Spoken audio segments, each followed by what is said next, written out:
ثم الصلاة والسلام على مخدومة نوع الإنسان معصومة في القرآن بلقیس حجرت تقدیس الجلال وآسیت العالم التکمیل والکمال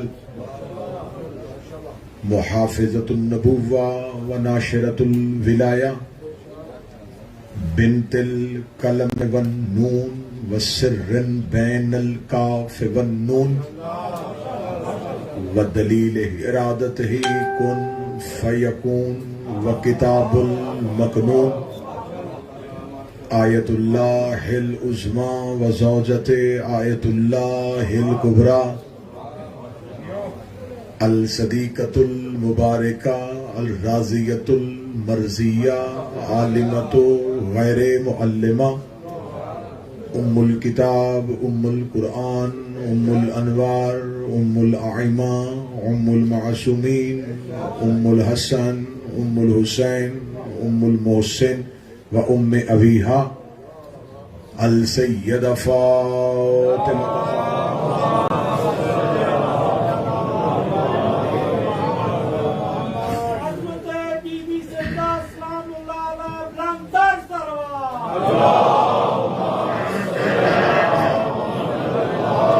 ولعن اللہ تعالی بعد فقط قال حق سبحانہ تعالی فی کتابہ المجید و فرقان الحمید بسم اللہ الرحمن الرحیم اللہ ولی الذین آمنوا یخرجہم من الظلمات الی النور الذین کفروا اولیاءہم الطاغوت یخرجونہم من النور الی الظلمات اولئک اصحاب النار ہم فیہا خالدون صلوات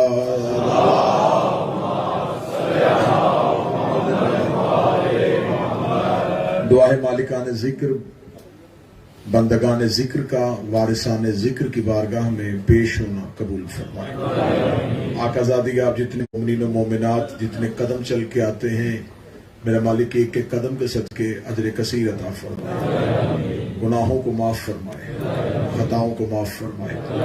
مولا امام حسین ایام اعظام میں جتنی بھی راتیں پرسے میں گزر گئیں یا جو پرسے میں گزریں ان تمام لمحات کو عبادت میں شمار فرمائے۔ کوئی کمی کوئی کوتاہی کوئی خطا کوئی غلطی ہوئی ہو اس سے درگزر فرمائے۔ جو پریشان حال ہیں ان کی پریشانیوں کو دور فرمائے، جو بے اولاد ہیں انہیں اولاد عطا فرمائے۔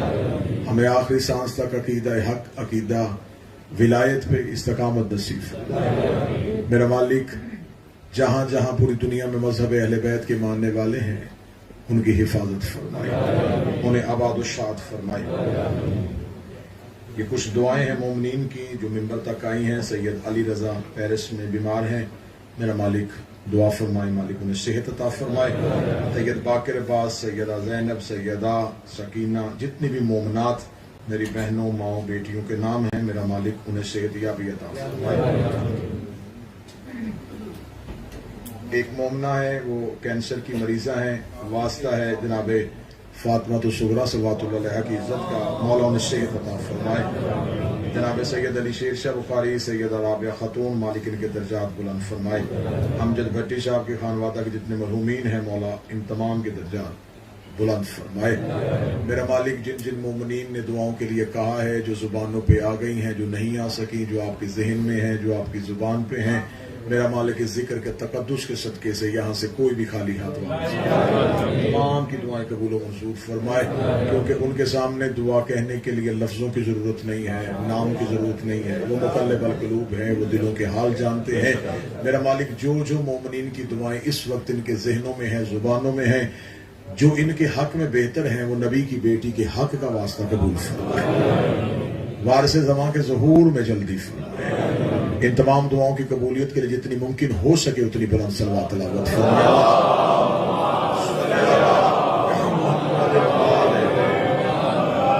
اجازت ہے سرکار سے بڑی خضوع و خشوع کے ساتھ اور بڑی ایک اطمینان کے ساتھ، اور یہ آپ کی بہت بڑا احسان ہے کہ آپ نے مجھ جیسے طالب علم کی مسلسل معروضات اور مسلسل گفتگو کو اپنے ذہان عالیہ میں محفوظ رکھا۔ سلسلہ گفتگو آج ایک انتہائی اہم موڑ میں داخل ہو رہا ہے اور میں اس موڑ پہ آپ سے خصوصی توجہ کا طالب ہوں۔ میں یقیناً یہ چاہوں گا کہ بالکل ایسا نہیں کہ میں نعرے یا داد و تحسین کے لالچ میں آپ کا وقت ضائع کروں۔ میں چاہتا ہوں کہ کچھ اہم باتیں جو میری قوم کے نوجوانوں اور بچوں تک پہنچانا اس دور میں ہم ضروری سمجھتے ہیں، جس وقت دشمنان مذہب سوشل میڈیا کی آڑ پہ ہر روز میرے مذہب کے عقائد پر نئے نئے حملے کر رہے ہیں، تو میری قوم کے بچوں کے پاس جواب دینے کے لیے کم از کم ایسی گفتگو ریکارڈ میں محفوظ ہونی چاہیے جس کا وہ بہتر اور مدلل طریقے سے جواب دے سکے۔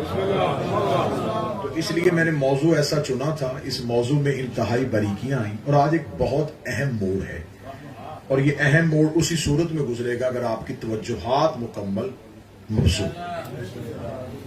اب 2 دن سے ہم مسلسل تاریخ میں ہیں اور یہ معائنہ کرنے کی کوشش کر رہے ہیں کہ آخر وہ محرکات کون سے تھے جس کی وجہ سے اہل بیت سے دشمنی کی گئی۔ کل کی گفتگو بھی اسی معیار پہ آ کے رکی تھی کہ 2 نظریات چلے، ایک نظریہ خلافت، ایک نظریہ امامت۔ رسالت مآب کی ایک حدیث اہل سنت برادران کی کتاب صحیح بخاری میں ہے، وہاں جو باب استخلاف ہے، خلافت والا باب ہے کتاب الاحکام میں، اس کی حدیث نمبر 7223 یہ اس کا حدیث کا نمبر ہے۔ اس میں یہ حدیث بہت بہتر سند کے ساتھ نقل کی گئی ہے کہ رسالت مآب کی حدیث ہے۔ جابر بن سمرو ایک صحابی ہے، وہ کہتا ہے کہ میں سن رہا تھا کہ نبی نے فرمایا کہ میرے بعد میرے 12 خلفاء ہوں گے، اور اسی حدیث میں آگے لکھا ہے کہ جابر بن سمرو کہتا ہے کہ اس سے آگے مجھے صحیح سمجھ نہیں آئی کہ رسول نے کیا کہا۔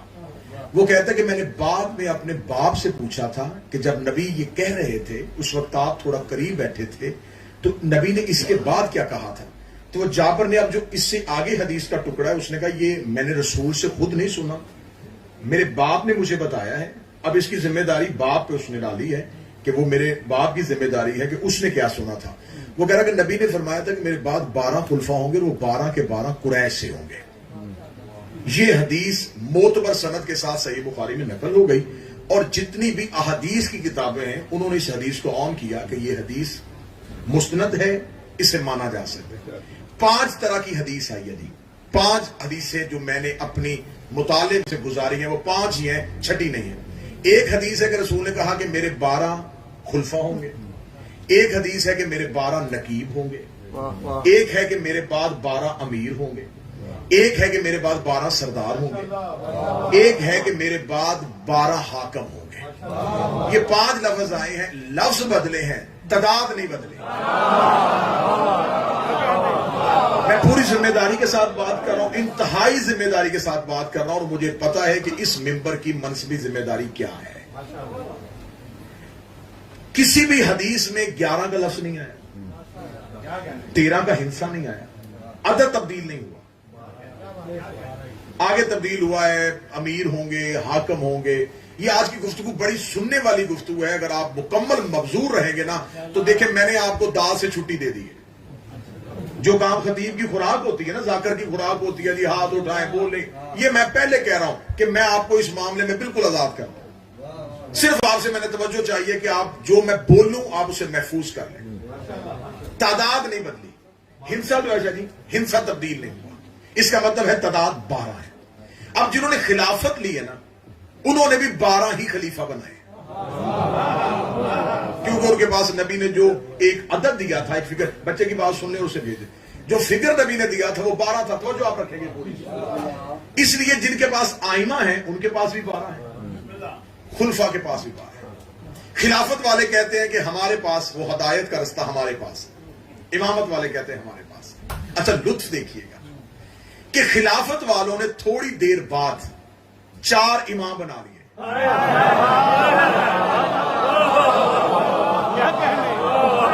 پہلے انہوں نے کہا کہ ہمیں امامت کی ضرورت نہیں، ہم دین خلافت سے لیں گے، لیکن 100 سال بعد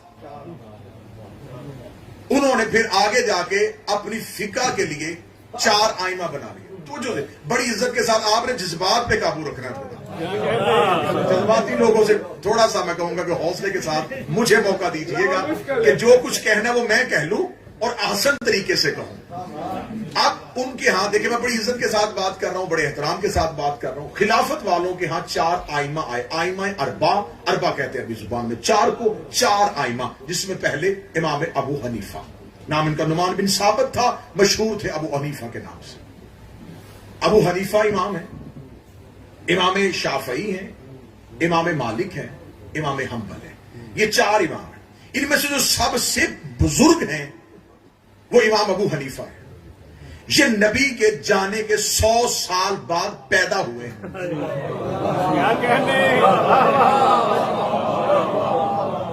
مکمل ذمہ داری کے ساتھ حقائق اپنی قوم کو ہدیہ کر رہا ہوں.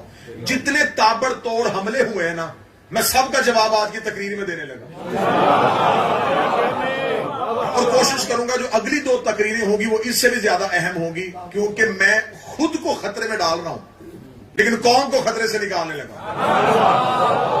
مجھے پتا ہے کہ دور کون سا ہے. فتنوں کا دور ہے, شر پسندوں کا دور ہے, جھوٹی باتیں پھیلانے والوں کا دور ہے, لیکن کم از کم میں اپنا نام اس مذہب کی وکالت میں لکھوانا چاہتا ہوں. اب 4 آئمہ جو سب سے بزرگ ہیں, امام ابو حنیفہ, وہ 100 سال بعد آئے. یہ صحابی بھی نہیں ہے, یہ تابعی بھی نہیں ہے.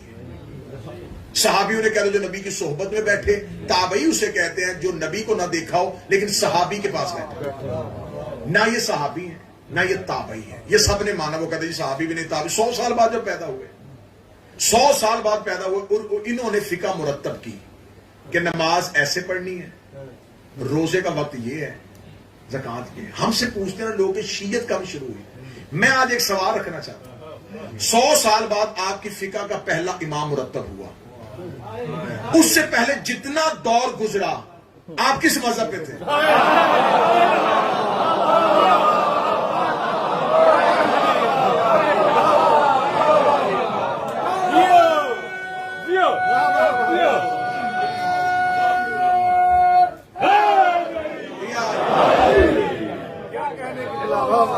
آپ ہمیں بتائیں کہ آپ کس مذہب پہ تھے. جو لوگ پیچھے کھڑے ہیں, اگر کسی کے پاس جگہ خالی ہے تو پیچھے آنے والے صاحبان کو بٹھا دیں. صحیح اعلان کریں.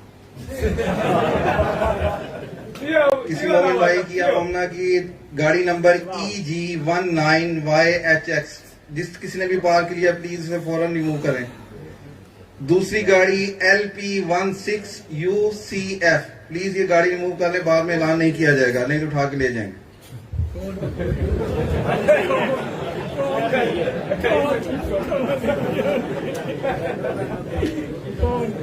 اللہ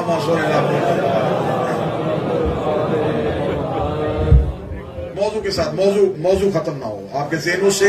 ایک لمحے کے لیے وہ تسلسل کی زنجیر ٹوٹ گئی, نہ ساری محنت خراب. 4 آئمہ امام ابو حنیفہ وہ 100 سال کے بعد پیدا ہوئے. اس کا مطلب آپ کی فقہ مرتب ہوئی ہے ان کے آنے کے بعد. اچھا میرے اہل سنت بھائیوں کے 4 آئمہ ہیں, امام ابو حنیفہ, امام مالک, امام شافعی, امام حنبل. ان میں سے جو سب سے آخر میں امام آئے وہ امام احمد بن حنبل آئے, وہ سب سے آخری امام. ان میں سے ایک امام ہے امام مالک جن کا تعلق مدینے سے, باقی 3 آئمہ کا تعلق مدینے سے نہیں. یہ ہے میرے مذہب کی سچائی. صرف امام مالک اور ان کے ماننے والے ہاتھ کھول کے نماز پڑھتے ہیں.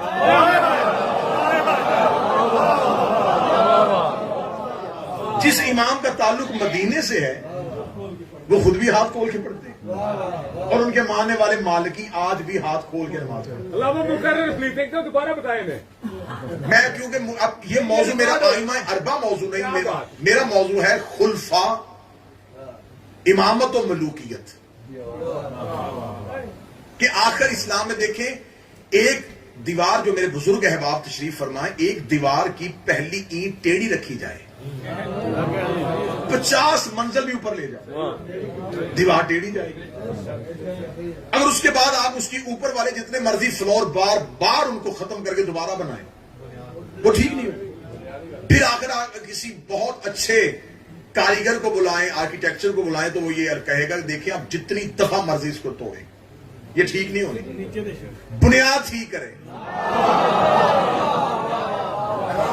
اب یہ جو اسلام کی عمارت اوپر سے آگے یوں ہوئی ہے نا، انہوں نے کہا کہ دیکھیں جی یزید نے آ کے بہت خرابی کی ہے، میں بنیاد پہ جانے لگا ہوں۔ آخر یہ عمارت ٹیڑھی ہوئی کیوں ہے؟ آج اسلام میں اتنے فرقے کیوں ہیں؟ آج ہر کوئی اپنے آپ کو حقیقی مسلمان اور دوسرے کو کافر کیوں کہہ رہا ہے؟ آخر اصل اسلام کن کے پاس ہے؟ اصل اسلام کن کے پاس ہے؟ آپ توجہ رکھیں گے۔ اب میرا موضوع یہ نہیں ہے، موضوع ہے امامت و ملوکیت۔ اب اس کا مطلب ہے کہ خلافت والوں نے امامت بنائی ہے، یہ ہے امامت والوں کی ستائی۔ خلافت والوں کو امام کی ضرورت پڑی ہے، امامت والوں کو خلافت کی ضرورت نہیں پڑی۔ 12 ہیں تو 12 امام ہیں، ہم میں ہے ہی نہیں کہ یہ ہمارا امام ہے، یہ ہمارا خلیفہ ہے۔ جو ہمارا امام ہے وہی ہمارا خلیفہ۔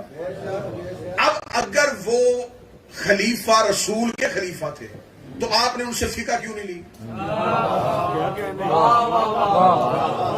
آپ نے فقہ کے امام علیحدہ بنائے، منبر پہ بیٹھنے والے علیحدہ۔ لیکن ہمارے ہاں ایسا نہیں، ہمارے ہاں جو امام ہے وہی نبی کا غدیر میں رسول نے واضح اعلان کر دیا تھا۔ رسول کے اس اعلان کے بعد پھر بھی مسلمانوں نے نہ مانا اور پہلی خلافت ثقیفہ بنی سعدہ سے جنم لی۔ 5 افراد تھے جنہوں نے اٹھ کے پہلی بیعت کی، اور ان 5 افراد کی بیعت کرنے کی وجہ سے پہلا خلیفہ چن لیا گیا۔ جب پہلے خلیفہ نے جذبات پہ آپ قابو رکھیں گے، مجھے پڑھنے دیں گے، جب پہلی خلافت کا دور گزر گیا اور دوسری خلافت کا دور آیا تو پھر اب افراد نے بیعت نہیں کی، اب پہلے خلیفہ نے جاتے ہوئے دوسرے کے نام وصیت لکھ دی کہ میرے بعد یہ خلیفہ ہو۔ تو اب خلافت کا طریقہ بدل گیا، پہلا خلیفہ ووٹنگ سے، دوسرا وصیت سے بن گیا۔ اس 2 خلافتوں کے دور میں ایک بہت بڑا اسلام کا سانحہ ہوا جس میں اہل بیت حکومت کے مخالف آ کے کھڑے ہو گئے اور کھل کے مخالفت کی۔ وہ کس وجہ سے کی؟ جب رسول کی بیٹی کو اس کے وراثتی حق سے محروم کیا گیا۔ ٹھیک ہے، مجھے کیونکہ اب فتق میرا موضوع نہیں ہے، میں اس پہ بہت ڈیٹیل سے بول چکا ہوں، اور یہ پاک سیدہ کا کرم ہے جتنا فتق کی گہرائیوں پہ میں نے پڑھا ہے شاید ہی کسی نے پڑھا ہو۔ میں نے اس پہ اپنے بہت سے لیکچرز کی صورت میں اور مجلسوں کی صورت میں بہت سا میٹر ریکارڈ کروا کے محفوظ کروا دیا ہے انٹرنیٹ کی دنیا میں، تاکہ آنے والی نسلوں کو بھی ضرورت پڑے تو سیدہ کے عنوان سے اگر سرچ کی جائے تو سب سے پہلے اس نوکر کی گفتگو سامنے وہ ہو چکی ہے، فتق میں بہت بولا جا چکا ہے۔ اب یہ ایک بہت بڑا سانحہ تھا جو چھپ کے رونما نہیں ہوا، جو اعلانیہ طور پہ ہوا۔ اب 2 خلافتوں کا دور گزر گیا، پہلا خلیفہ ووٹوں سے، دوسرا خلیفہ وصیت سے۔ اب جب تیسری خلافت آئی تو تیسری خلافت میں کیا ہوا کہ تیسری خلافت میں ایک کمیٹی بنی۔ تیسری خلافت کو میں اس لیے آج موضوع بنانے لگا ہوں، ڈسکس کرنے لگا ہوں کہ یہاں سے ملوکیت کا آغاز ہونے لگا ہے، یہاں سے اسلام میں ملوکیت۔ جو پہلی مجلس میں میرے ساتھ تھے میں ان کو آج ایک لمحے کے لیے پلٹا کے پہلی مجلس میں لے کے جاؤں گا، اور جو نہیں تھے انہیں میں صرف ایک جملے میں ملا دیتا ہوں کہ جب رسول نے مکہ فتح کیا تھا تو 2 سردار پہاڑی پہ کھڑے تھے، ایک نے کہا تھا کہ رسول آ رہا ہے، ایک نے کہا تھا کہ لشکر آ رہا ہے، ایک نے رسالت کو حکومت سمجھا تھا اور ایک نے رسالت کو رسالت سمجھا تھا۔ اور میں نے کہا تھا یہ دونوں نظریات چلیں گے، اور آنے والی مجلسوں میں آپ کو اس کی جھلک دکھاؤں گا۔ اب ان میں سے دونوں نظریات آپ کے سامنے میں آج پڑھنے لگا۔ جب تیسری خلافت کا دور آیا تو صاحب تیسری خلافت کے دور میں کیا ہوا کہ 6 افراد کی ایک کمیٹی نامزد کر دی گئی اور پوری پلاننگ کے ساتھ نامزد کی گئی کہ یہ 6 افراد جس سے چن لیں گے اسے چن لیں گے۔ اس کمیٹی میں جو پہلا نام رکھا گیا وہ امیر المومنین حضرت علی کا رکھا گیا، دوسرا نام زبیر بن عوام صحابی یہ لکھا گیا۔ آپ اس وقت سنیں نام، اگر نہ یاد کر سکے بعد میں آپ دوبارہ ویڈیو کی صورت میں دیکھیں گے تو ناموں کو لکھ لیجئے گا۔ پہلا نام علی بن ابی طالب، دوسرا نام زبیر بن عوام، تیسرا نام عبد الرحمن بن عوف، چوتھا نام طلحہ بن عبید اللہ، پانچواں نام سعد بن ابی وقاص، چھٹا نام عثمان بن عفان۔ یہ 6 نام نامزد کر کے کمیٹی بنا کے رکھ دی گئی کہ دیکھیں جی یہ آپس میں جس کو چننا ہے ان میں چن لیں۔ زبیر بن عوام جو صحابی تھے وہ مولا علی کے حق میں دستبردار ہو گئے کہ علی کے ہوتے ہوئے میں خلافت کا امیدوار ہوں۔ اگر اس کمیٹی میں علی کا نام ہے تو میں کیسے ہوں؟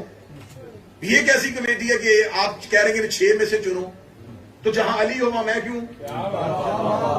یہ علی کے حق میں دستبردار ہو گئے۔ اب طلحہ اور سعد ان دونوں نے عثمان بن عفان کے حق میں دستبرداری کر دی کہ ہم اس کے حق میں دستبردار ہوتے ہیں کہ انہیں خلیفہ بنایا جائے۔ اب 3 ایک طرف تھے، 2 ایک طرف تھے۔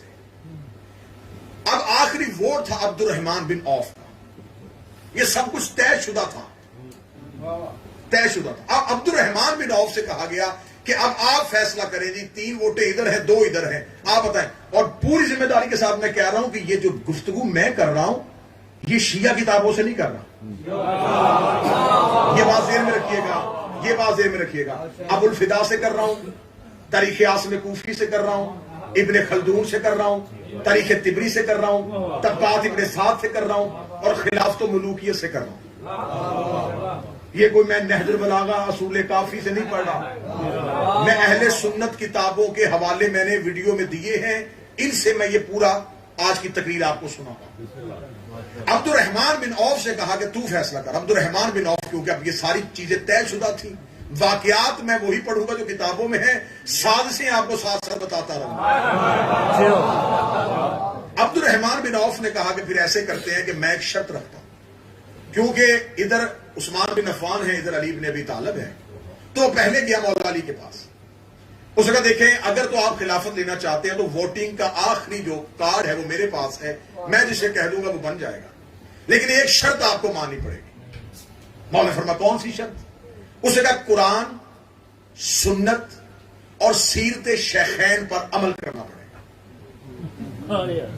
سیرت شیخین سے مراد جو پہلی 2 خلافتیں گزر گئی ہیں ان کو کہا جاتا ہے۔ آپ قرآن اور سنت اور ان خلافتوں کی سیرت پہ عمل کریں گے، اگر تو شرط مانتے ہیں تو خلافت آپ کو دیں۔ مولا امیر المومنین نے سر اٹھا کے کہا پہلی بات تو یہ کہ مجھے تمہاری خلافت کی ضرورت نہیں، پہلی بات، اگر تم آئے ہو تو تمہاری شرط غلط ہے۔ یاری شرط کیسی؟ مولا نے فرمایا اگر سیرت شیخین قرآن اور سنت کے مطابق ہے، شرط علیحدہ کیوں رکھی ہے؟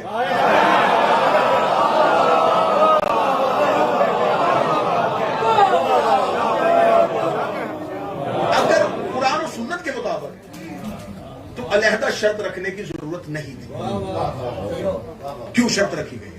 اور قرآن و سنت پہ مولا علی نے فرمایا مجھ سے زیادہ عمل کون کر سکتا ہے؟ اب پلاننگ کیا تھی، وجہ کیا تھی؟ وجہ یہ تھی کہ چاہتے تھے کہ علی حکومت کی وجہ سے پہلے والے دور کی گورنمنٹ کو تسلیم کر لے تاکہ تاریخ یہ نہ لکھے کہ علی بلا فصل ہے۔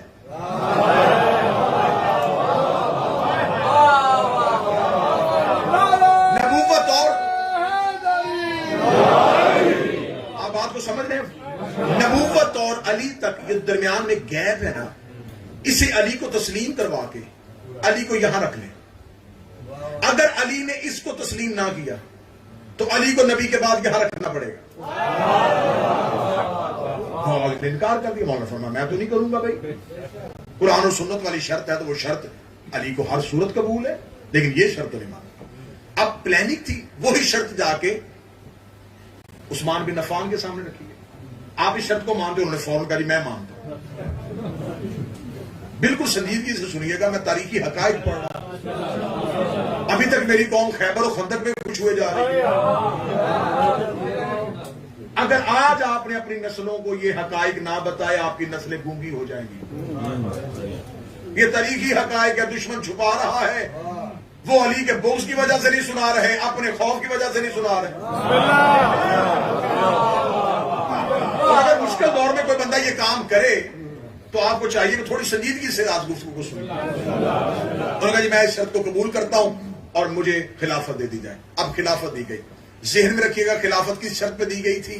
قرآن، سنت اور پہلے والی 2 خلافتوں کی سیرت پہ عمل کیا جائے گا. اس شرط پہ خلافت انہیں دے دی گئی. وہ خلیفہ بن گئے. جب وہ خلیفہ بن گئے ان بچوں کو بٹھا دیں، آپ کے بچے ہیں جی، ان کو بلوا کے اپنے پاس بٹھا لیں، موضوع کو بار بار ڈسٹرب نہ کیجیے. اب جب خلافت ان کے پاس آ گئی، انہوں نے سب سے پہلا جو ایگزیکٹو آرڈر پاس کیا بطور خلیفۃ المسلمین، بطور مسلمانوں کا خلیفہ، وہ ایگزیکٹو آرڈر سنیے گا. اور پھر یہ اہل سنت کتابیں پوری گفتگو آپ نے اس نیت کے ساتھ سننی ہے کہ میں جو پڑھوں گا حرف حرف اہل سنت کتابوں سے ثابت ہوگا، حرف حرف ثابت ہوگا، جملے بھی نہیں، لفظ ثابت کروں گا. اب انہوں نے اس شرط پہ خلافت لی تھی، قرآن اور سنت اور سیرت پہ. پہلا ایگزیکٹو آرڈر کیا کیا؟ انہوں نے ایک شخص تھا حکم بن آس، اس کا باپ آس اور اس کا بیٹا حکم، یہ مکے میں رسول کے پاس تھے، کفار میں. یہ دونوں باپ بیٹا رسول چلتے تھے تو پیچھے سے رسالت مآب کی نقلیں اتارتے تھے اور رسول کی توہین اور تکذیب کرتے تھے. خدا نے قرآن میں ان کی مذمت میں ایک آیت بھیجی تھی لعنت کی. خدا نے آیت بھیجی، رسول نے ان کو مدینے سے نکال دی. وہ رسول جو خلق عظیم کا مالک ہے. آپ یہاں سے دیکھ لیں کہ کتنے دکھی ہوگا اللہ اور اس کا رسول کہ جس نے پتھر مارنے والوں کو دعا دی تھی، اس نے کہا ان کو میری آنکھوں سے پیچھے کرو، دور کر دو ان کی آنکھوں سے، نکال دو ان کو مدینے سے نکال دیا گیا. پہلا خلیفہ بنا، اس نے ان کو مدینے نہیں آنے دیا. دوسری خلافت میں یہ مدینے نہیں آئے. جب تیسری خلافت کا دور آیا تو انہوں نے سب سے پہلا ایگزیکٹو آرڈر یہ دیا کہ سب سے پہلا بطور خلیفہ میرا آرڈر ہے کہ حکم بن آس کو واپس مدینے بلایا جائے، کیونکہ وہ ان کے چچا تھے. رشتہ داری کی بنیاد پہ انہوں نے اسے مدینے بلا لیا. یہ مورخ نے لکھ دیا. اب میں سوال کرنے لگا مورخ سے، خدا نے حکم دیا تھا نکالو، نبی نے عملاً نکالا تھا، 2 خلافتوں نے آنے نہیں دیا. جب انہوں نے خلافت اس شرط پہ لی تھی کہ میں قرآن، سنت اور سیرت شیخین پہ عمل کروں گا،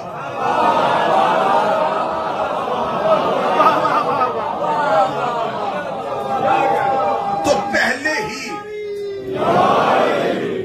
ہی حکم نامے سے وہ شرط باطل ہو گئی. قرآن کی پیروی بھی نہیں رہی، سنت کی پیروی بھی نہیں رہی، اور 2 خلافتوں کی پیروی بھی نہیں رہی. ان کو بلا لیا اور بلانے کے بعد مدینے میں انتہائی لوگوں کی مخالفت کے باوجود مدینے بلایا اور حکم کے بیٹے مروان کو اپنا وزیر بنایا. اور صرف وزیر نہیں بنایا، مہر خلافت اس کے ہاتھ میں تھے کہ یہ مہر خلافت تیرے پاس ہے، اب جتنے بھی حکم نامے ہوں گے اب یہ آخری سائن تیرے ہوں گے. مہر خلافت اسے دے دی. اب اگلا کام کیا ہوا؟ اب دیکھیں ملوکیت پڑھنے لگا ہوں اسلام میں. اسلام میں ملوکیت کہاں سے آئی؟ صرف یزید پہ لعنت نہیں ہوگی. اب آغاز پڑھیں گے اسلام میں یہ اس گھر کو آگ لگی کب تھی. آپ کی توجہ ہے مکمل؟ اس کے بعد انہوں نے اگلا کام کیا کہ آپ جو جہاں جہاں اسلام پھیل چکا تھا وہاں جو بہت موضوع بڑے شہر تھے نا جہاں مسلمانوں کی اکثریت تھی اور مسلمان پاور میں تھے، انہوں نے سب سے پہلا کام کیا، انہوں نے کوفے کا گورنر ولید بن عقبہ کو بنایا.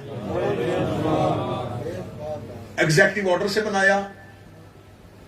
خود بطور خلیفۃ المسلمین یہ حکم دیا کہ ولید بن عقبہ کو کوفے کا گورنر بنایا. میری قوم کے بچوں کو میں یہ تاریخ بتا رہا ہوں. اب یہ ولید بن عقبہ سنیں گے یہ کون تھا، میں اس کی تھوڑی سی بتا دیتا ہوں ایک لائن میں.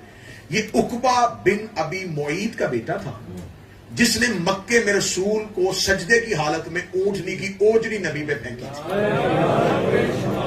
رسول کے اوپر اونٹنی کی گندگی پھینکی تھی. یہ اس کا بیٹا تھا.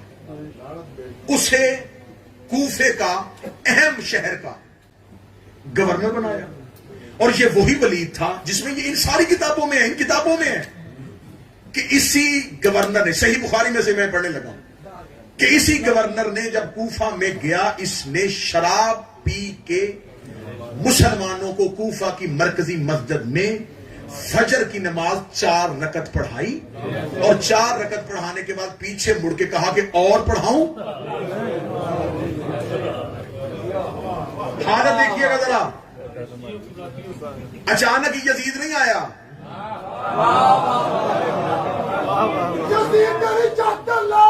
اسلام کے چہرے پہ بہت بہت پردے ڈالے گئے ہیں, تاریخ بڑی بڑی چھپا کے رکھی گئی ہے. اس کو کوفے کا گورنر بنا دیا. اب اگر میں اس کا کردار پڑھوں گا تو پوری ایک مجلس گزر جائے گی. کیا کردار تھا ولید بن عقبہ؟ میں نے بس 2 چھوٹی چھوٹی بڑی اہم باتیں آپ کو بتا دی کہ یہ شجرا تھا اور یہ کردار تھا. اسے کوفے کا گورنر بنا دیا. مصر کا گورنر کسے بنایا؟ عبداللہ بن ابی سرائی کو. یہ وہ شخص ہے جب رسول نے مکہ فتح کیا تھا, رسول نے عام معافی کا اعلان کرنے کے باوجود کہا تھا کہ میں عبداللہ بن ابی کا قتل مباح کرتا ہوں, اس کو قتل کرو. اتنا بڑا گستاخ تھا, اور اس نے نبی کے پاؤں میں گر کے نبی سے معافی مانگ لی تھی کہ یا رسول اللہ مجھے معاف کر دیجئے, میں کلمہ پڑھتا ہوں. اتنا دل دکھا تھا میرے رسول کا اس شخص سے, اور اسے مصر کا گورنر. اب ولید بن عقبہ کو کیوں بنایا تھا؟ کیونکہ وہ تیسرے خلیفہ کا ماموزاد تھا. عبداللہ بن ابی سرائی کو کیوں بنایا؟ وہ ان کا رضائی بھائی تھا.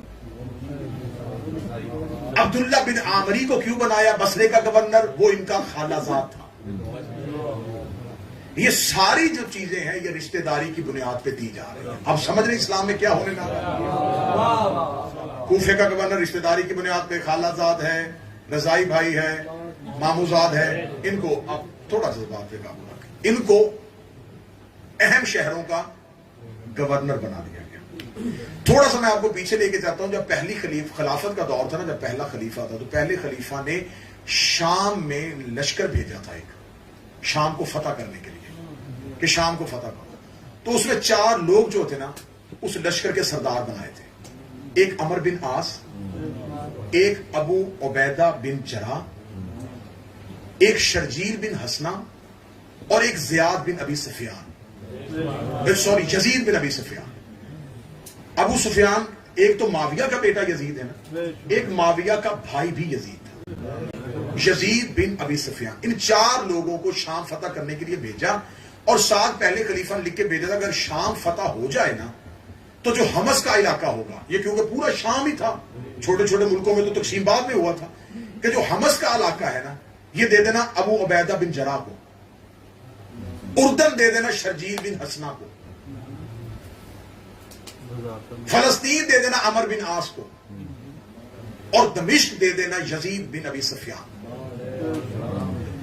یہ 4 سال لگ گئے شام فتح ہوتے ہوتے. ادھر خلافتوں کا دور گزر رہا تھا, اور ادھر یہ 4 سردار لشکر لے کے شام فتح کر رہے تھے.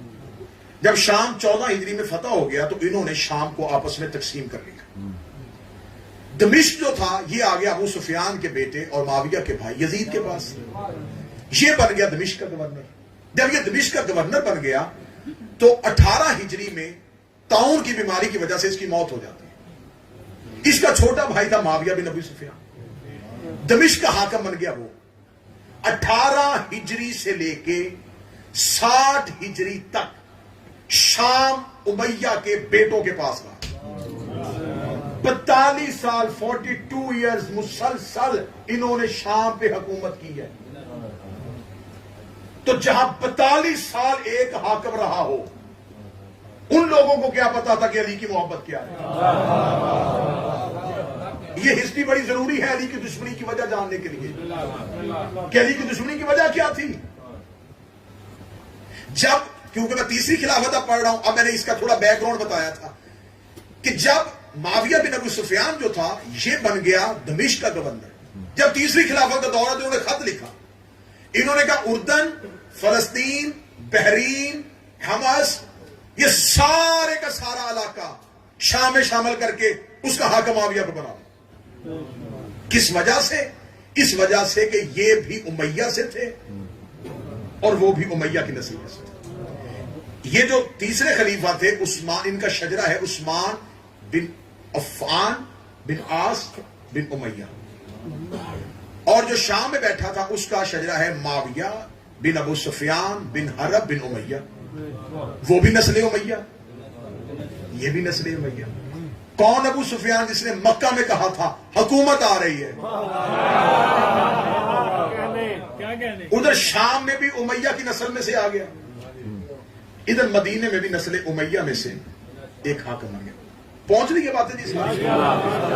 جب یہ سب کچھ ہو چکا تو اب کیا ہوا کہ اب جہاں جہاں یہ مصر میں، اردن میں، فلسطین میں، جہاں جہاں ان علاقوں میں مسلمان آباد تھے، جب ان کے اوپر کوفے میں، بصرے میں ظالم حاکم آ گئے نا، ظالم امیہ کی نسل کے گورنر آ گئے، تو انہوں نے ظلم کرنا شروع کر دیا۔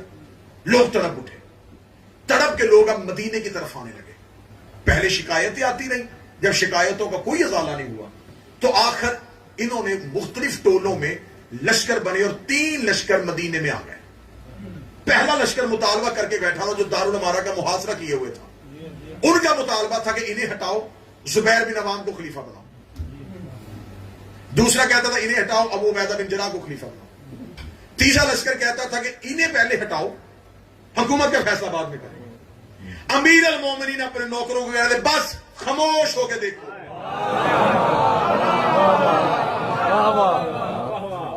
کیوں علی نے خاموش کروایا؟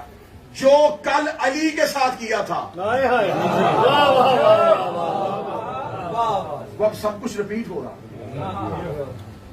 مجھے اس پورا جتنا بھی میں نے یہ ٹینور بتایا، اس پورے میں آپ کو سلمان کہاں نظر آ رہے ہیں، ابو ذر کہاں، حذیفہ یمانی کو کس علاقے کا گورنر بنایا؟ کیا یہ لوگ نبی کے صحابی نہیں تھے؟ یہ حذیفہ یمانی، یہ عمار یاسر، یہ مقداد، یہ لوگ جنہوں نے نبی کے ساتھ زندگی گزاری ہے، مکے سے نبی کے ساتھ چلے ہیں، ان کی چمڑیاں ادھیڑی گئی ہیں نبی سے محبت کرنے کی وجہ سے۔ جب اسلام پاور میں آیا ان کو حکومتیں کیوں نہیں دی گئی؟ اس وجہ سے نہیں دی گئی، ان کے دلوں میں علی تھا۔ تو میں سوال کرتا ہوں کہ اس دور کے صحابہ نے ان صحابہ کو کیوں نہیں مانا؟ تو اگر صحابہ کو نہ ماننے سے بندہ کافر ہوتا ہے،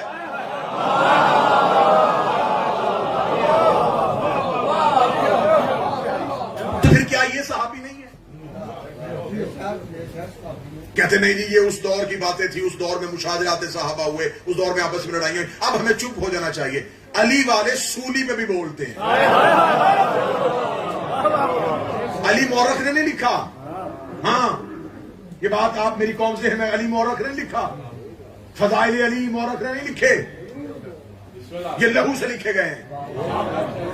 اس کو لکھنے کے لیے، اس کو بولنے کے لیے، اس کو پڑھنے کے لیے سر دیے گئے ہیں، نسلیں لگی ہیں اس فضائل علی کو اب تک پہنچانے میں، ان حقائق علی کو اب تک پہنچانے میں۔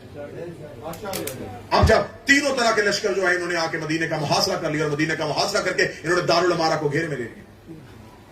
اب اندر بیٹھے ہوئے خلیفہ وقت نے جلدی جلدی خط لکھے، مصور ابن مخزومی کو قاصد بنا کے شام بھیجا کہ معاویہ بن ابو سفیان سے جلدی جلدی لشکر لے کیا، لوگوں نے میرے محل کا گھراؤ کر لیا۔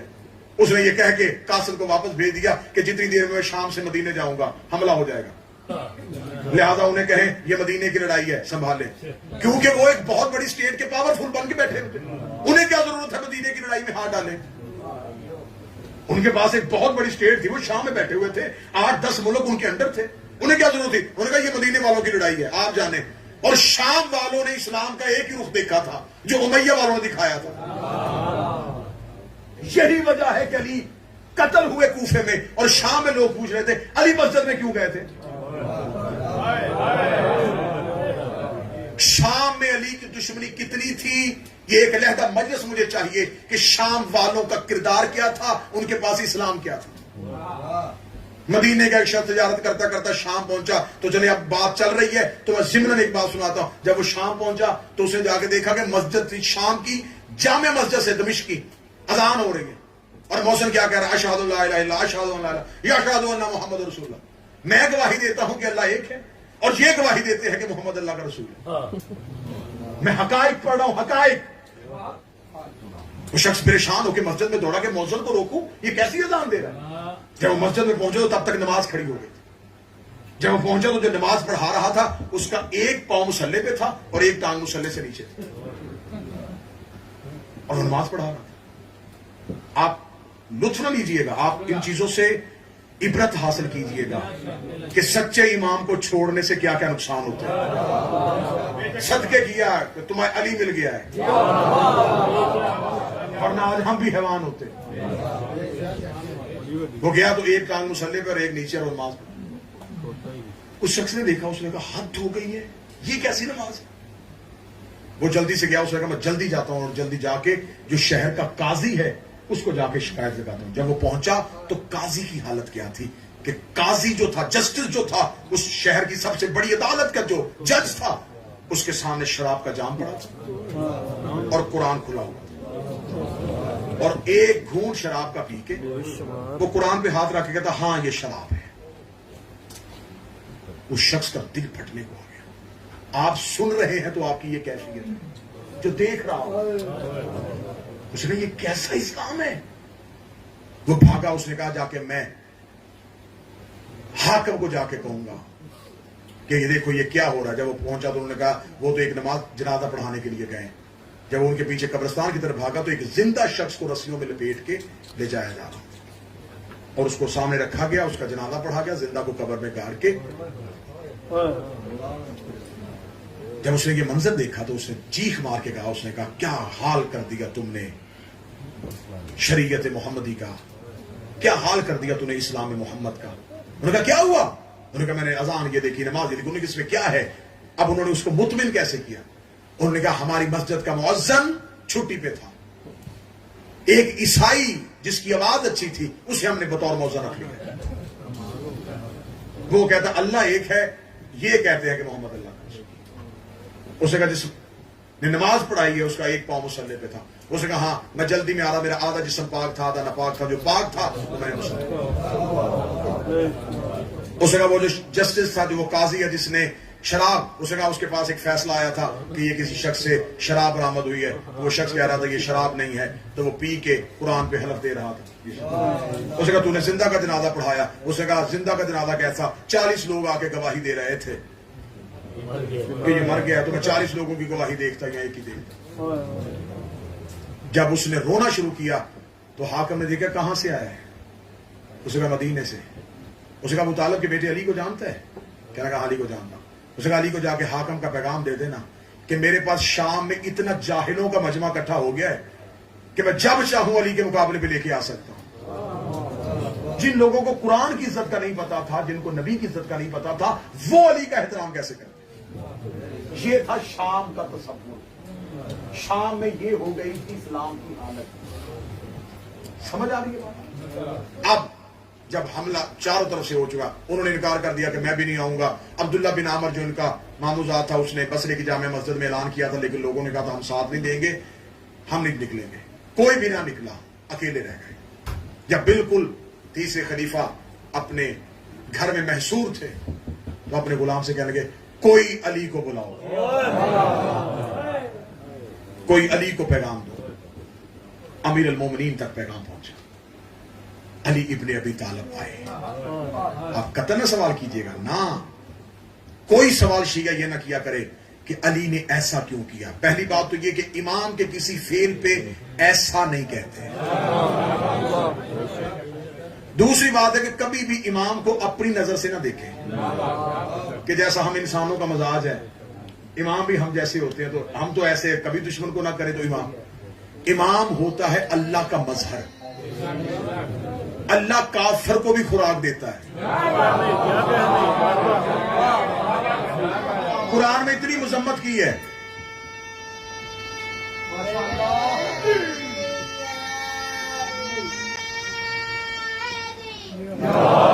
چلیے گا جی, قرآن میں اتنی مذمت کی ہے اللہ نے کفار کی. کفار کو قتل کرو, کفار سے یہ کرو. میرے اللہ ہمیں جو کہہ رہا ہے, نبی کو جو حکم کر رہا ہے, تو عذاب بھیج دے. فرمایا میرا منصب خدائی یہ تقاضا کرتا ہے کہ مجھ سے جو بھی مانگے. امام ہوتا ہے اللہ کا نمائندہ. مولا امیر المومنین پہنچے. مولا امیر المومنین کا کیوں بلایا؟ اس نے کہا یا علی میری جان بچائیے, میری مدد کیجیے. علی نے فرمایا مدد اس بات پہ کروں گا کہ تم نے حاکم ظالم مسلط کیے تھے, انہیں معزول کرو, انہیں ان کے عہدوں سے ہٹاؤ. مسلمانوں کی اکثریت ان کی وجہ سے تنگ ہے. اس نے کہا یا علی 3 دن کی مہلت لے دیں, یہ جو باہر مجمع ہے انہیں واپس بھیج دے, 3 دن کے اندر میں وعدہ کرتا ہوں کہ میں انہیں معزول کر دوں. اس سے پہلے 2 لوگ آئے تھے مجمع منتشر کرنے کے لیے, انہیں مجمع نے پتھروں کے ساتھ واپس بھیجا, لیکن جو ہی امیر المومنین آ کے کھڑے ہوئے, اب وہ علی کے نوکر نہیں تھے, یہ ذہن میں رکھنا, یہ علی کے صحابی نہیں ہے, یہ علی کے سپاہی نہیں ہے, یہ علی کا لشکر نہیں ہے, لیکن مقام علی معاشرے میں اتنا اہم تھا. علی کے سامنے آ کے کہنے گیا, علی آپ نہ آئیے گا درمیان میں. یا علی نے تو آپ کو حق سے محروم رکھا, فرمایا بات حق کی نہیں ہے, اب بات خلافت کی نہیں ہے, بات ہے کسی کی جان بچانے کی. بطور اللہ کی حجت میرا یہ فرض بنتا ہے کہ کوئی بھی مجھے بلائے. کہاں سے لائے گی دنیا علی جیسا امام, کہاں سے لائے گی دنیا علی جیسا حق.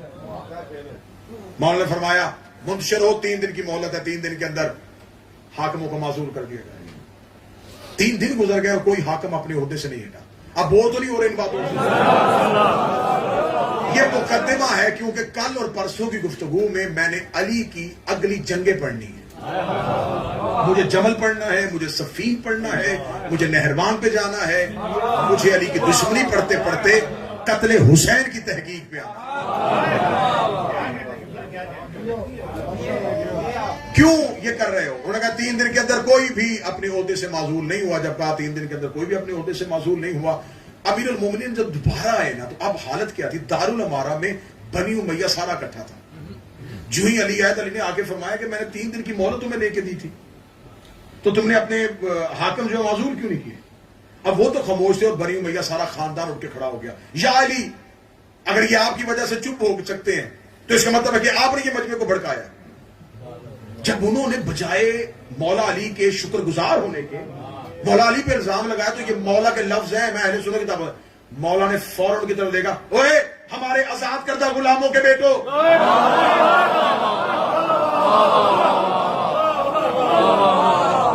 یہ جو بول رہے تھے نا, ان میں سے آدھوں کے باپ علی نے فتح مکہ پہ تلوار کے نیچے سے نکالے تھے,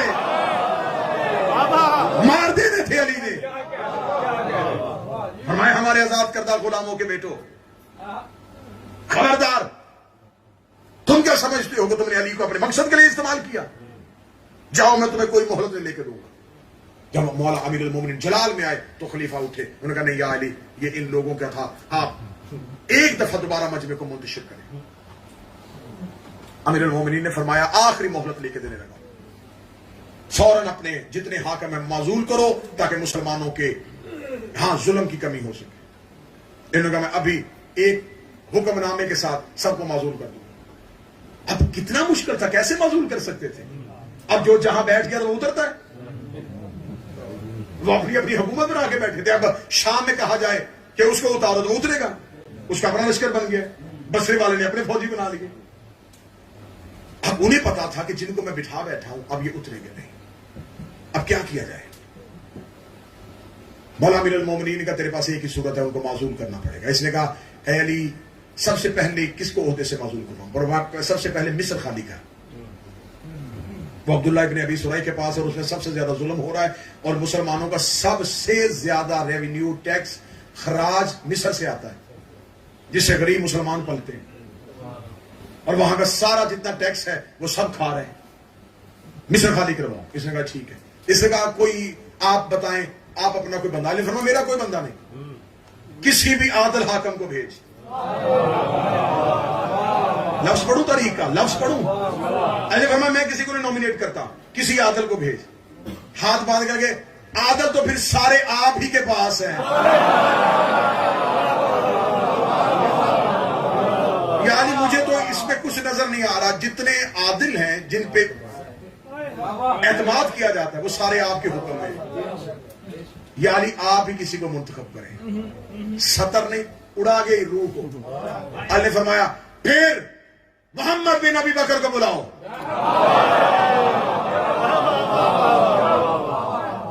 کون کہتا ہے کہ ہم صحابہ کی عزت نہیں کرتے؟ میری نسل قربان اس شخصیت پہ. محمد بن ابی بکر کو بلاؤ, اسے بھیجتے. اس سے پہلے نبی کی زوجہ جو تھی وہ اس مدینے کے حالات کو دیکھتے ہوئے محاصرے سے پہلے مدینہ چھوڑ کے بصرے جا چکی تھی. بصرہ جا چکی تھی اور جاتے ہوئے جو سٹیٹمنٹ دے کے گئی تھی وہ سنی کتابوں میں لکھی ہوئی ہے. وہ جاتے ہوئے قتل کا فتویٰ دے کے گئی تھی اسے قتل کرو, اور یہ اہل سنت کتابوں میں لکھا ہوا ہے. اسے سنن نسائی نے لکھا ہے, اسے ابن ماجہ نے لکھا ہے, اسے طبقات ابن سعد نے لکھا ہے, اسے ابن خلدون نے لکھا ہے, اسے مولانا مودودی نے لکھا ہے. وہ کہہ کے گئی تھی, وہ خود بصرہ تھی. امیر المومنین نے فرمایا محمد بن ابی بکر کو بھیجو. اس نے کہا ٹھیک ہے محمد بن ابی بکر کو. اس نے جلدی سے کہا کہ میں محمد بن ابی بکر کو ایک خط لکھا کہ عبداللہ بن سرح جو ہی تمہارے پاس محمد بن ابی بکر پہنچے فوراً اپنے عہدے سے معزول ہو کے مصر کی حکومت اور بیت المال کے خزانے کے تمام حساب و کتاب محمد بن ابی بکر کے حوالے کر کے فوراً مدینے آ گئے. یہ خط محمد بن ابی بکر. محمد بن ابی بکر نے تیز رفتار گھوڑا لیا, مدینہ سے نکلے, اور جاتے ہوئے جو باہر محاصرے پہ تھے انہوں نے کہا دیکھو میں جا رہا ہوں, یہ امیر المومنین نے پہلا عہدہ معزول کروا دیا ہے, یہ ہم نے سرکاری حکم نامہ لے لیا ہے, مصر کا چارج سنبھالوں گا. جب تک انہوں نے کہا جب تک تو مصر کا چارج ہی سنبھالے گا ہم مدینے کے باہر بیٹھے. جو ہی تیرے پاس مصر کا چارج آ جائے گا ہم سمجھ لیں گے کہ عہدے معزول ہونے شروع ہو گئے, پھر ہم بھی اپنے اپنے گھروں کو چلے جائیں گے. ادھر سے محمد بن ابی بکر نکلے. محمد بن ابی بکر ابھی مدینہ سے نکلے ہی تھے. یہ امیر المومنین نے جاتے ہوئے محمد رات کو سفر نہ کرنا. اس دور میں رات کا سفر اتنا خطرناک تو ہوتا نہیں تھا, اور ہو بھی کوئی علی کا نوکر, علی کا سپاہی ہو, تلوار چلانی اسے آتی ہو, ڈرنا وہ جانتا ہو, اسے کیا خطرہ تھا. محمد بن ابی بکر نے اسے کہتے ہیں حجت کا احترام. اس نے یہ نہیں کہا کہ مولا, کیونکہ عربوں میں رات کا سفر آسان ہوتا تھا, راتیں ٹھنڈی ہوتی تھی, دن میں گرمی کی لو ہوتی تھی, رات کو سفر آسانی سے ہو جاتا تھا. اس نے نہیں پوچھا ایک دفعہ بھی کہ مولا ویسے رات کو سفر زیادہ بہتر ہے, اور نکل بھی وہ شام کے ٹائم رہے تھے. فرمایا ابھی جا اور رات کو سفر نہ کر. محمد بن ابی بکر نے کیوں نہیں, کیا, کیسے, کچھ حجت نے کہہ دیا. ابھی مدینے سے باہر نکلے ہی تھے, تھوڑے دور گئے, رات ہو گئی. محمد بن ابی بکر نے ساتھ جو غلام تھے نے کہا بھائی گھوڑے روکو, یہیں پہ خیمہ لگاؤ, علی کا حکم ہے, سفر نہیں کرنا. رات ڈھل گئی ہے, اب سفر نہیں ہوگا. جو امام کے کہنے پہ سفر نہیں کرتے تھے, خیمے لگاؤ, رک گئے. محمد بن ابی بکر نے وضو کیا, اپنے خیمے میں مصلی عبادت بچھایا.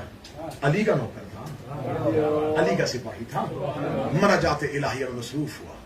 محمد بن ابی بکر اپنے خیمے میں نماز پڑھ رہے تھے, تسبیح سیدہ میں مصروف تھے. یا محمد بن ابی بکر کے کانوں میں تیز رفتار گھوڑے کے ٹاپوں کی آواز ہے. محمد بن ابی بکر نے آنکھوں کو کھولا, اپنے خیمے کا پردہ اٹھایا.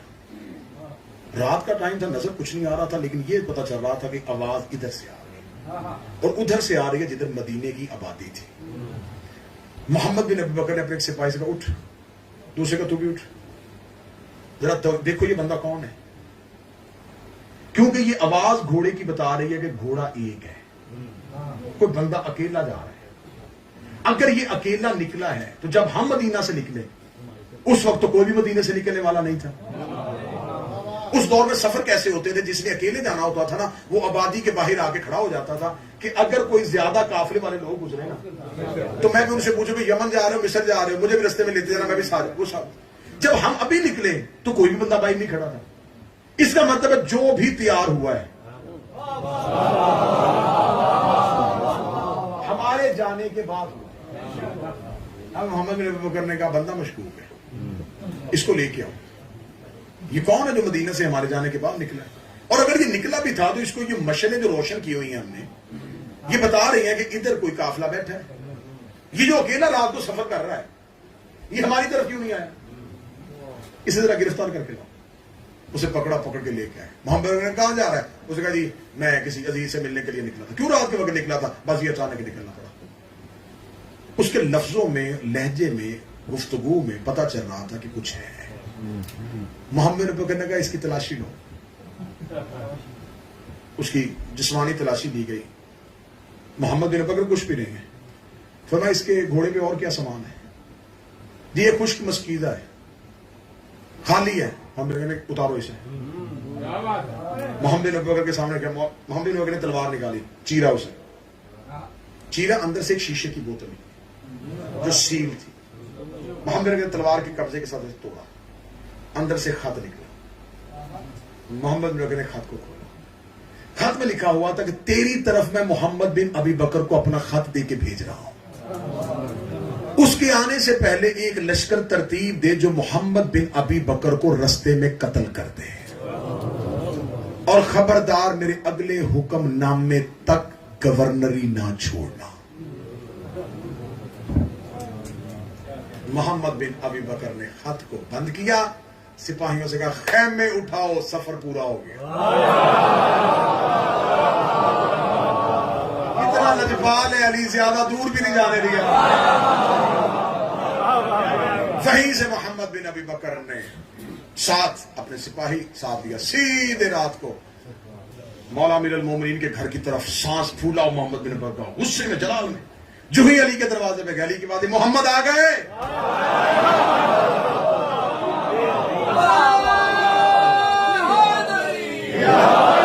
محمد آ گئے, مولا آ گیا. امیر المومنین نے اپنے گھر کا پردہ اٹھایا. محمد بن ابی بکر کہانی سنانا چاہتے ہیں, نے فرمایا خط دے.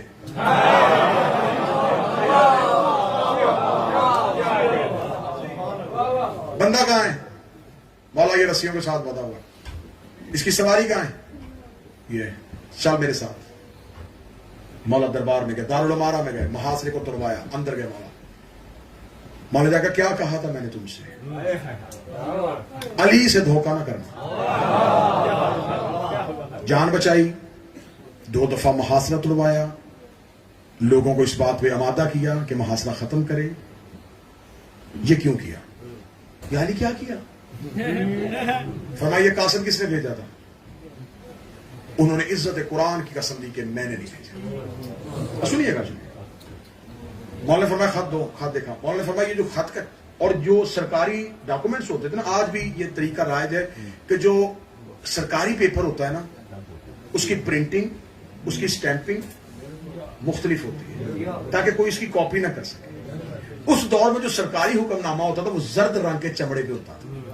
زرد چمڑا بازار میں بیچنا منع تھا, کوئی اور بیچتا ہی نہیں تھا. اس وجہ سے کوئی بیچے گا تو اس بطور سرکاری حکم کے استعمال کرنا. مولا فرمایا یہ چمڑا زرد ہے, مہر سرکاری ہے, دستخط تمہارے منشی کے ہیں, حکم تیرا کیوں نہیں؟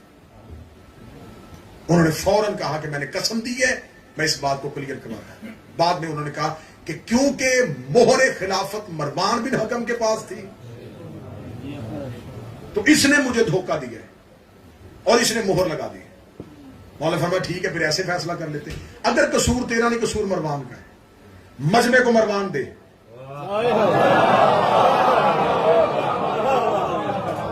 یہ تو لوگ باہر کھڑے ہیں نا, اگر یہ گناہگار ہے تو یہ دے. میں جہاں دے کے جاتا ہوں کہ اس نے دھوکہ کیا بھائی, اب وہ اسے اس لیے نہیں دے سکتے, وہ داماد بھتیجا بھی تھا, چچا کے بیٹے کا بیٹا تھا, داماد بھی تھا. نہیں یا علی ہم مروان کو حوالے نہیں کریں گے. علی نے فرمایا پھر علی کا تیرا ساتھ یہاں تک تھا. یہ کہہ کے امیر المومنین نکلتے ہیں. اگلی رات حملہ ہوتا ہے اور انہیں ان کے گھر میں قتل کر دیا جاتا ہے. اس قتل کے بعد اسلامی تحریک میں کون سی تبدیلیاں آئیں, وہاں سے کل گفتگو کو لے کے آگے بڑھیں گے کہ پھر جمل اور سفین کے محرکات کیا تھے. پھر ہم آہستہ آہستہ سفر کریں گے اسلام نے, ملوکیت نے اسلام کو کتنا زخمی کیا. موضوع پسند ہے آپ تاکہ یہ باتیں میری قوم کے بچوں کے حافظوں میں ہمیشہ کے لیے محفوظ ہو جائیں. وقت کیونکہ بہت مختصر ہوتا ہے, 10 سے 15 منٹ میں مسائل بھی پڑھنا چاہتا ہوں اور 40 سے 45 منٹ کا دورانیہ بڑا کم دورانیہ ہوتا ہے کہ اس میں کسی مضمون کو نبھایا جا سکے. لیکن کوشش پوری ہے میری کہ میں 10 محرم تک اس موضوع کو آپ کے سامنے نبھا سکوں. آج ہے حسن کے یتیم کا جنازہ.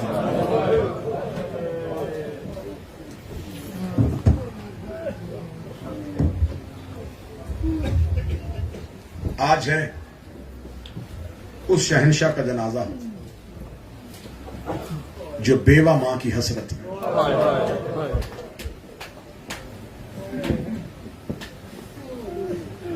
ہر ماں اپنی اولاد شوق سے پالتی ہے, لیکن جیسے بیوہ ماں پالتی ہے نا، بیوہ ماں کی بڑی حسرت ہوتی ہے، کب میرا بچہ جوان ہوگا، میں اس کے سر پہ سہرے سجاؤں گی۔ میں اپنی قوم کے ماتمیوں سے منت کروں گا، کوئی بھی تم سے کہے نا کہ مہندی کہاں لکھی ہے، کہاں لکھا ہے جی، کہاں کتابوں میں مہندی نکالنا لکھا ہے، اسے کہنا کہ تو کہیں بھی نہیں لکھا نا، تو قاسم کی ماں کے دل پہ لکھا۔ حسرت تھی قاسم کی ماں کی کہ میں بیٹے کے سر پہ سہرے سجاؤں، حسرت تھی قاسم کی ماں کی۔ آج میں اپنی بہنوں بیٹیوں سے گزارش کروں گا، شبیر کا ذاکر ہوں، تمہارا بھائی ہوں، تمہیں حسین کا واسطہ، آج قاسم کی مہندی ضرور اٹھانا۔ تمہارے پاس ایک قاسم کی مہندی گزرے تھوڑی دیر کے لیے، قاسم کی مہندی اپنے ہاتھوں پہ رکھنا، کیونکہ یہ اس یتیم کی مہندی ہے جس کی بہن کوئی نہیں آئی تھی۔ بہنوں کی بڑی حسرت ہوئی ہے کہ ہم بھائیوں کی شادیاں دیکھیں، ہم بھائیوں کے سہرے دیکھیں۔ سادات و غیر سادات مجھے معاف کر دینا، شب عاشور تھی، ہر ماں اپنے اپنے خیمے میں اپنا بیٹا تیار کر رہی تھی، کوئی اکبر کو سامنے لے کے بیٹھی تھی، کوئی اصغر کو گود میں لے کے بیٹھی تھی، ہر ماں اپنی اپنی قربانی تیار کر رہی تھی۔ قاسم ماں کے خیمے میں نہیں، ماں کے دروازے پہ سر رکھ کے رو رہا تھا۔ جس کو یتیموں کی حسرت کا پتہ ہوتا ہے نا، ماں کے دروازے پہ سر رکھ کے کہہ رہا تھا، کاش آج میرا بابا حسن ہوتا، کاش میں یتیم نہ ہوتا، میرے اللہ کسی کا بیٹا یتیم نہ ہو، آج میرا بابا ہوتا، مجھے موت کی اجازت لے کے دیتا۔ تو ہائے نہیں کہہ سکا تو ماتم کی تیاری کر۔ ادھر قاسم یہ جملے کہہ رہے تھے، یہ خیام کا پہرا دیتے ہوئے ابو الفضل عباس کی آواز آئی، اکبر صبح سب سے پہلے میدان میں میں جاؤں گا۔ اکبر کی آواز آئی، نہ چاچا غازی، صبح سب سے پہلے تو نہ جانا، تیرے جانے سے میرے بابے کی کمر ٹوٹ جائے گی، سب سے پہلے مجھے جانے دینا۔ عباس نے اکبر کے منہ پہ ہاتھ رکھا، آواز آئی، اکبر تو موت کا نام نہ لے، تیرے جانے سے حسین کی آنکھوں کا نور چلا جائے گا۔ غازی کہتا تھا نور جائے گا، اکبر کہتا تھا تیرے جانے سے میرے بابے کی کمر ٹوٹے گی۔ قاسم نے اپنے چھوٹے چھوٹے ہاتھ آنکھوں پہ رکھے، اپنے آنسو صاف کر کے غازی کے گھوڑے کے آگے آیا، ہاتھ باندھ کے کہتا نہ تو جانا، نہ تو جانا، صبح سب سے پہلے مجھے جانے دینا، میرے جانے سے نہ کسی کی کمر ٹوٹے گی، نہ کسی کی آنکھوں کا نور جائے گا، اور میں تو یتیم ہوں۔ اتنا کہنا تھا، حسین دوڑ کے آئے، قاسم کو سینے سے لگا کے کہا، اور تو مجھے اکبر سے زیادہ پیار ہے۔